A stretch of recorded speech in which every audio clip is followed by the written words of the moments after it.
Welcome back to the Hair Metal Rules podcast. My favorite Hair Nation host, Ozzy's Boneyard host, Mark Strigl. I Right. uh, I've kind of acquired a bit of a relationship with this man in since M3. I think he's a great guy. He's a great host. I enjoy all his social media posts and just hearing what's going on in Mark Strigl's head from time to time. And since the last time I saw him, he's got a bit of a haircut. Welcome to Yeah. the show, Mark. Yeah. Jeremy, how are you? It's been so great getting to know you since we met at M3. Oh Are you yeah. going this year? I'm curious to hear what the schedule is, or the Um, lineup, I guess I should yeah, say. well, that's what weird. My wife's more watching something than I am. I told her I was like when they post it, most time it's after January. They'll start posting certain things. We want to go this year, and hopefully we will. I'd like to go to the Rock and Pod Expo also in Nashville, but I've been to that. I went to that once. Yep. we went last year. It was the year before because they had Keel Fest there, and Ron Keel and Steeler and Alcatraz all got back together, and Wow. they had a concert at a bar down there, and Roy Cathy came on from Cold Sweat. He Right. was he Yep. was with Mark Ferrari and Cold Sweat, and Right. Yeah. they came up there and played a few songs. And of course, just I've never seen Keel before, so it was neat seeing Ron Keel and Rick Fox and some of the other guys from back in the day up there playing. But Yeah. Rocky Pod was pretty neat walking around, actually being able to get close enough to people to actually talk to them and you know Right. get a picture with them and all that. So Yeah. Nice. Yeah. We were at the very first Rock and Pod. I don't know, 2017 maybe. It was wow. yeah, it was a lot of fun. It was a lot of fun. And as far as M3 goes, yeah, I don't know. I haven't heard anything about bands who's playing this year that I haven't officially been asked back to host it. I mean, between you, me, and the listeners, I practically do it for free. That's how much I love that festival. So That place I'm is great. hopeful. Yeah, it's That so place much is fun. great. The first year we ever went was about 3 years ago. Zoom is telling me we're in a, okay, I know we're in a meeting. But anyway, the first time we ever went was when at the last minute, they decided to do it July 4th weekend. And that was probably about 4 years ago. Right. So It had been I, delayed or postponed because of yeah, COVID or something. well, Yeah. because of COVID, yes. And I had heard so much about it, and I'm like, told my wife, I was like, we were way, way up in the top, up in the nosebleed, up in the grass area. But luckily, we got right there at the fence, and you could see the big screens. But anyway, I mean, I saw, Hurricane. I never seen Hurricane before, and Right. um, Slaughter was there, Winger was there, uh, Tokyo Motor Fist was there. Just a lot Right. of great bands, and I enjoyed it so much. But fortunately, the second day, that was Friday, Saturday, and Sunday. On Saturday, some people walked by, and we were up there at the fence, and they said, "Hey, would you like our tickets? We're not going to be able to be here tomorrow." So we actually got down there pretty close in the seats, and it's a little bit better than being out in the heat. But that's so Right. great that these hair metal bands still want to get out there, and M3 actually does it and wants to put it on. Is the great Yeah. thing about it. Absolutely, absolutely. So hoping that it's a good lineup this year. It almost always is. So we shall see. M3 usually the first week in first weekend in May. So Right. I yeah. know that a few months ago, I don't know why they put it up. I know you probably follow their Instagram page, but they showed a video for Spread Eagle. Ah, I just wonder if, Spread Eagle might be one of the bands, since they're out touring that may be at M3, but why they would just randomly show their new video on the M3 oh, website, I I don't remember know. seeing that too. I remember that. Yeah, So that yeah. leads me to believe that you know, maybe they'll be there. Some of the people I've interviewed that have been to M3 before, I've tried to kind of hint around, but I talked to one guy. I talked to the Tommy Ricard, the drummer for Vane, and he said they were on like a 3-year cycle.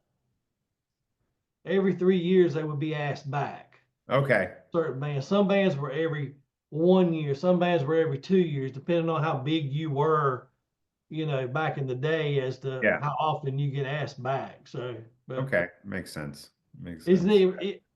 I envy you because you're down there. I would like cut my right arm off to be on that stage and just walking around, meeting all these guys and talking to them.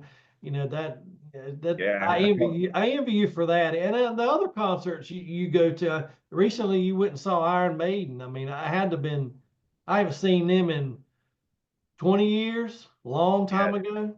They were outstanding. I see them as much as I can. I've been seeing Maiden now for 40 years. I mean, the anniversary's coming up, my 40-year anniversary of seeing Maiden live in a couple weeks, and that last show was definitely one of my favorites. And they played a lot of new material, and I had looked at the set list before going in there, and I was like, yeah, I don't know how good this is going to be. They're not playing Run to the Hills or Number of Yeah, the Beast, but it was still the energy in that room and the performance that those guys gave was excellent. I mean, Bruce's voice I thought was better than the last three times I've seen them.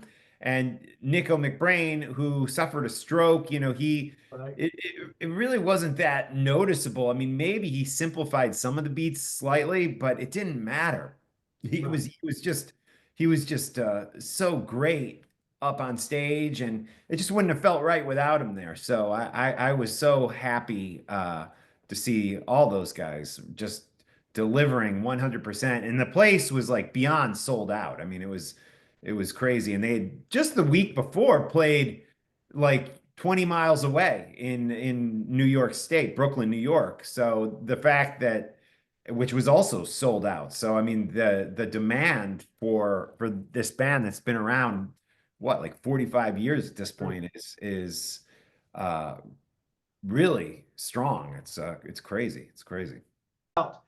You know, Selling out. I think it's great that people still want to see, these bands after all these years because they're just not drying up and going away, and you just never really hear from them again. They still make music, they're still touring, people still want to see it. Yep. I like your Jersey metal. I've learned so much about not necessarily Jersey metal, but East Coast metal. I have Right. learned so much about it, not necessarily metal, but just how many bands. You don't realize until you start talking to people how many bands were on the East Coast. Trickster, Soraya, Skid Row, Cinderella, Yep. Heaven's Edge. And there were Yep. so many bands, and it's like people always think about the West Coast and the Sunset Strip scene, but the East Coast was pounding it out just as hard, but they had a little bit further to go to play in clubs. They just couldn't go up and down the street and play like they did in Hollywood. Yeah, yeah. I mean, I saw some of those bands. I saw like Heaven's Edge play clubs down in Philly, and I lived in Central Jersey in the late '80s. I lived in the Midwest before that, so I would be able to kind of see some of the New York scene, but also the Philly scene because I was kind of right in between. And Heaven's Edge, they were a band. I was sure they were going to be like the next Bon Jovi. I mean, I remember seeing them at the Empire Rock Club, and it was just loaded with scantily clad pretty girls, and packed beyond belief. And I was like, this is it. These guys are gonna blow up. And they never quite did. They hit a little late, I think, for I was often wonder if they could have put that album out 2, 3 years earlier. I think it could have been a totally different story for them, but great band. And yeah, you mentioned Skid Row and Cinderella. I mean, just a really, of course, Bon Jovi. So many great bands. There used to be a club here in New Jersey called the Birch Hill, where a lot of those bands played. And then, of course, up in New York, you had L'Amour's, and there was let's see, the cat, not the one in LA was the Cat Club, and the one or Cat House. No, the one in LA was the Cat House, and then there was Right. one in New York where a lot of those bands played called the Cat Club, which I Okay. remember going to. But yeah, what just such a great time in history for music. Absolutely. Well, the only kind of club that was around here when I was growing up was you had a twin clubs. You had the Flaming Mug in Fayetteville. You're in North Carolina, right? Yes, sir. You had the Flaming Mug in Fayetteville, and you had the Switch in Raleigh. Okay. And the first time I ever went to the Flaming Mug, I saw Cold Sweat and Sabotage. Hmm. They were, and this place is about as big as the room I'm sitting in. A couple of pool tables, a bar, but I was talking to Roy Cathy the other day, and when you walked in that place, the wall that you walked in and paid your admission was signed by everybody that had ever played there.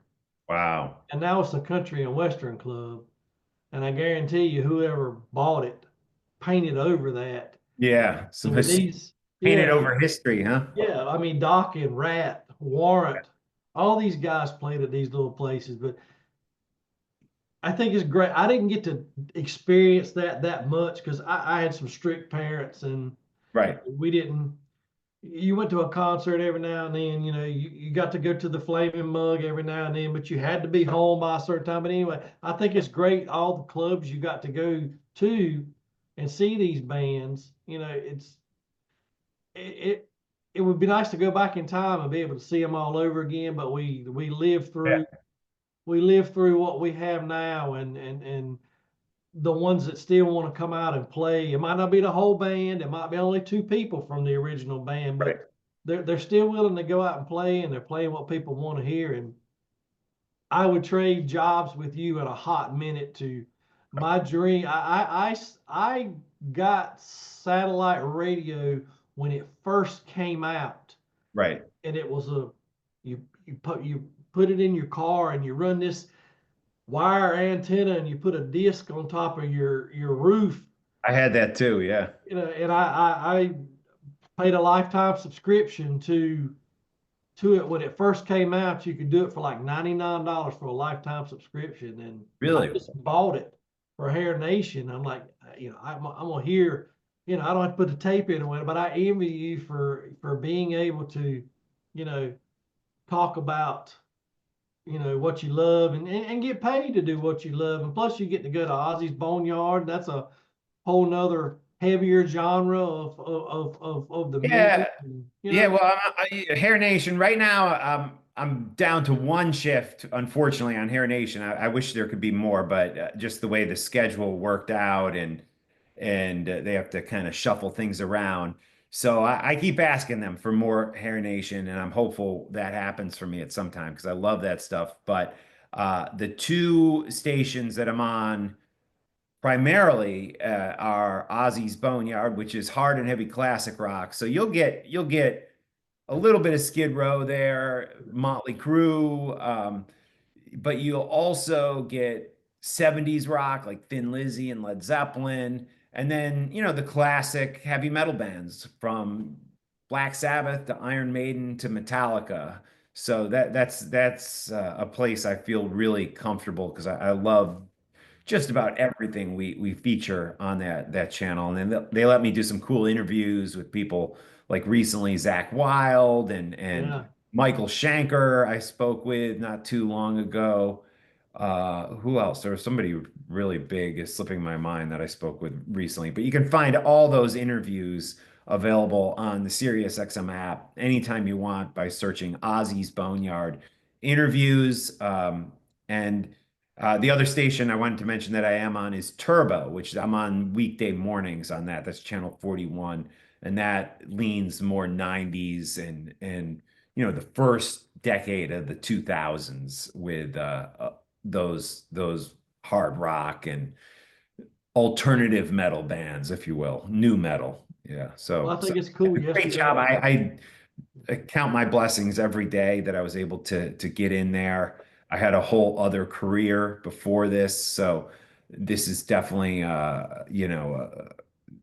something at this point in my life. I mean, I've been there 3 years at this point, but it's definitely a special thing, and I never take it for granted because it's a ton of fun and it's a great bunch of people to work with, and I get to go into the offices in New York whenever I want, the studios. I was in there the other day. I passed Cher in the hall, which I was just like, Wow.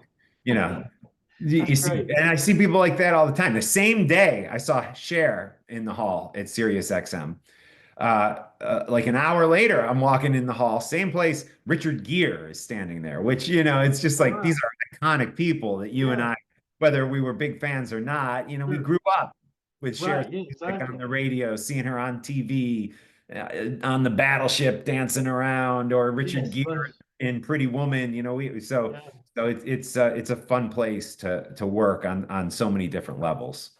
Well, I think it's neat you posted a picture of you sitting beside Ozzy Osbourne on his birthday the other day. I mean, how great is it to actually, say you've met Ozzy Osbourne and talk to him Yeah. and you're a host on one of his shows. That's good stuff Yeah, right that picture was actually from last year. I there. reposted it on his birthday, but I've had the opportunity to spend some time with Ozzy numerous times throughout my life, and he's always been extremely warm, nice. He's one of the most famous rock stars of all time. And sometimes you think, oh, they might be, unapproachable Right. or they don't want to talk to people. But he and I have met people like that, and I won't mention any names. Ozzy Sure. is not one of them. He is so warm and open and ready to try to make you laugh. He loves to make people laugh, and a real personable, down to earth guy. And I will stand up for his whole family because that picture that you mentioned, I got to spend time with Sharon, who gave me a big hug and was so nice. I couldn't believe she seemed to know who I was. That was my first time meeting her, and she was just wonderful. And Kelly and Jack I met too, and same with them. They were just so the whole family is just so very friendly. So I feel extremely grateful and blessed to be associated with them. Absolutely. Well, I think a lot of the persona that the whole Osborne clan got was back when, you had the Osbornes on TV. But I mean, you know what? You're on there. It's funny. It's fun. You're making money off of it. But a lot of times those kind of things follow people. On they're like, well, yeah, he was a turd on the Osborne, so that's probably how he is in true life. But I mean, that's fictional television that they're giving you exactly what you want to see, but you can't judge somebody by that. It's great to hear that they're all really genuine people. That's good to hear. Yeah, really nice. And listen, there's no doubt Sharon can be tough, and Yeah. people sometimes have pushed back on her because of that. But you got to remember who she's managed, who her husband is, and Yes. when you're in that position, people sometimes will say things or try to take advantage of you. So she has to be tough, and thank God she's been that way because she is an enormous part of why you and I have had Ozzy in our life year after year, literally our whole life. I mean, this guy was putting out albums the year I was born, so he's Right. really Yeah. always been there. So yeah, yeah. So Well, I great. know our time is short today, but what are you ready for Christmas? Oh yeah, yeah, yeah. I'm just trying to come up with some Christmas tunes. I want to try to convince the people at SiriusXM to maybe let me sprinkle in some of those on my shows. So I was reading a list. I just was writing down "Mistress for Christmas." You know that one, AC/DC. Yes. Good one. There's the King Diamond song, "No Presents for Christmas." Right. I think Rob Halford at Judas Priest does an incredible version of "Come All Ye Faithful," beautiful version of that. Queensryche doing White Christmas, and Santa Claus is Coming to Town, and that's Claus Claws by Alice Right. Cooper, which is a Right. good one. So we'll see if we can get some of those on I have Sirius. never heard Queensryche sing White Christmas.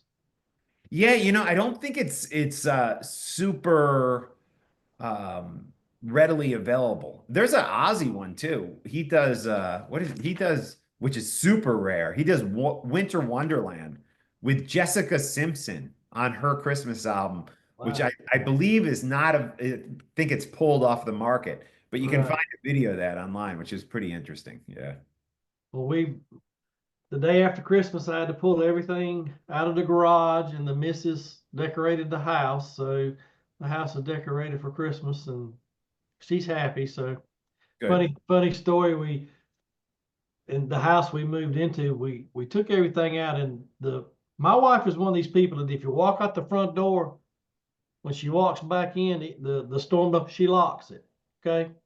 You can see anybody coming to the house. But anyway, went out to the garage, and I forgot the garage door was locked.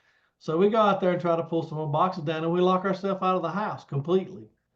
Oh, this is the other day when we were texting. Yeah, yeah, yeah. Yeah, no key, no nothing. And luckily, one of we have the windows in this house. His house was built in the early 90s, but you can crank them and they'll open, but so far, and you crank them back. All the windows in the house.